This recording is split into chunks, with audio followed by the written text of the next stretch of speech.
কোনো রকম plan programme ছাড়া মাত্র 1 ঘন্টার ডিসিশানে হুট করে বেরিয়ে পড়লাম বাবার বাড়ির উদ্দেশ্যে। কোনো রকম মেয়ের জামাকাপড় গুছিয়ে নিয়েছি, তারপরে শ্বশুরমশাইয়ের সঙ্গ করে চললাম। আমি এখানে যাব কৃষ্ণনগরে কালেক্টরি পর্যন্ত, মানে শ্বশুরমশাই দিয়ে আসবে ওই পর্যন্ত, তারপরে সে তার ছেলের উপর হ্যান্ডওভার করে দেবে, মানে আমার বরের উপর। তো আমরা 3 জনেই যাব আমার বাবার বাড়িতে, আর আমার শ্বশুরমশাই চলে আসবেন ওই পর্যন্ত এগিয়ে দিয়ে।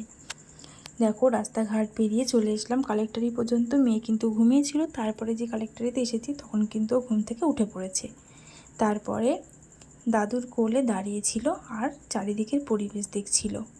এখানে আমার বর ডিউটি থেকে আসবে, কর্মরত সে এখন রয়েছে কৃষ্ণনগরেই, সেই কারণে ও ডিউটির ওখান থেকে আসবে, তারপরে বাসে করে আমরা 3 জনে চলে যাব। তারপরেও চলে এসেছিলো, আর বাসের ভিডিও একদম দেখাতে পারিনি, কারণ মেয়ে কিন্তু প্রথমবার বাসে উঠলো। হুট করে ডিসিশান নেওয়া হয়েছে, তাই আর গাড়ি বলতে পারিনি। চলে এসেছি বাবার বাড়িতে। এখানে এসে ড্রেস চেঞ্জ করে মেয়েকে চেঞ্জ করে দিয়ে সবাই মিলে বসেছিলাম। বোন এসেছিলো দেখা করতে, আর এখানে এক রাশ মনে আনন্দ নিয়ে সোফায় শুয়ে শুয়ে দিব্যি মেয়েটা খেলছিল আর খিলখিল করে হাসছিল। মামার বাড়ি বলে কথা, আনন্দ তো হতেই হবে না।